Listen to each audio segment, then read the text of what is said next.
हाय hello guys, Blogsman Avinash Kumar के YouTube पर आप सभी लोगों का स्वागत है। हम आपको सूरदास के जीवन का परिचय आप सभी लोगों को बताने जा रहे हैं। कृपया करके आप मेरी चैनल पर अगर पहली बार आए हैं तो प्लीज़ लाइक और सब्सक्राइब कर दीजिए। चलिए हम बात करते हैं सूरदास के जीवन परिचय के। सूरदास जी का जन्म सन 1478 ईस्वी में आगरा मथुरा मार्ग पर स्थित रूनकाता नामक ग्राम में हुआ था। कुछ विद्वान दिल्ली के निकट सिही ग्राम को भी इनका जन्म स्थान मानते हैं। सूरदास जी जन्मनाध थे, मतलब जन्म से अंधे थे। सूरदास ये कह रहा है इसमें जन्म से अंधे थे। देखो यहाँ पर कह रहा है ना, जब सूरदास जन्म से क्या थे, अंधे। ये जमनाद ये बोल रहा ना यहाँ पर, ये जमनाद थे, मतलब सूरदास जन्म से ही अंधे थे। इस विषय में भी विद्वानों ने मतभेद है। इसीलिए कृष्ण की बाल लीलाओं का मानव स्वभाव का एवं प्रकृति का ऐसा सजीव वर्णन किया जो आँखों से प्रत्यक्ष देखे बिना संभव नहीं है। इन्होंने स्वयं अपने आप को जमनांध कहा है। ऐसा इन्होंने ग्लानिवश लाक्षणिक रूप में अथवा ज्ञान चक्षुओं के अभाव के लिए भी कहा हो सकता है। सूरदास की रुचि बचपन से ही भगवत भक्ति के गायन में थी। किसमें थी? भगवत भक्ति की गायन में थी। ठीक। अब इनके भक्ति का एक पद सुनकर पुष्टि मार्ग के संस्थापक महाप्रभु वल्लभाचार्य ने इन्हें अपना शिष्य बना लिया और श्रीनाथ जी के मंदिर में कीर्तन का भार सौंप दिया। श्री वल्लभाचार्य के पुत्र विट्ठलनाथ ने अष्टछाप नामक से 8 कृष्ण भक्त कवियों का जो संगठन किया था, सूरदास जी इसके सर्वश्रेष्ठ कवि थे।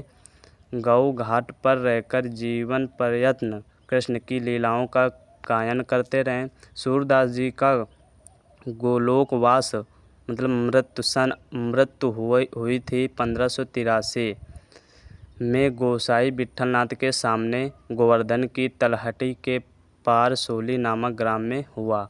खंजन नयन रूप रस माते पद का नाम करते हुए इन्होंने अपने भौतिक शरीर का त्याग किया। कृतियाँ मतलब रचनाएं महाकवि सूरदास की अग्रलिखित 3 रचनाएं ही उपलब्ध हैं। सूरसागर के बारे में पहले बात कर लेते हैं। श्री भगवावत के आधार पर रचित सूरसागर के 1.25 लाख पदों में से अब लगभग 10,000 पद ही उपलब्ध बताए जाते हैं, जिनमें कृष्ण की बाल लीलाओं, गोपी प्रेम, गोपी विरह, उद्धव गोपी संवाद का बड़ा मनोवैज्ञानिक और सरस वर्णन है। संपूर्ण सूरसागर एक गीत काव्य है।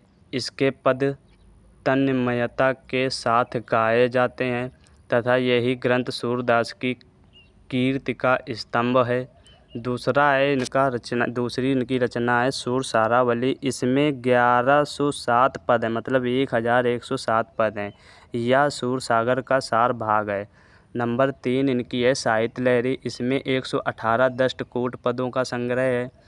इस ग्रंथ में किसी एक विषय की विवेचना नहीं हुई है, वरन मुख्य रूप से नायिकाओं एवं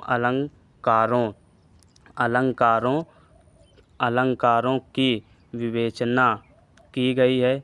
इसमें कहीं पर श्री कृष्ण की बाल लीलाओं का वर्णन हुआ है तो एकाध स्थलों पर महाभारत की कथा के अंशों की झलक भी मिलती है। साहित्य में स्थान इनका क्या रहा है?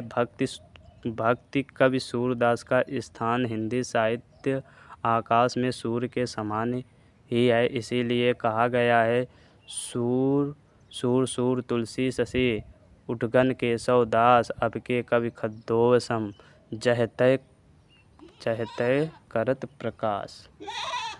अगर मेरे चैनल पर पहली बार में प्लीज़ लाइक और सब्सक्राइब कर दीजिए। धन्यवाद।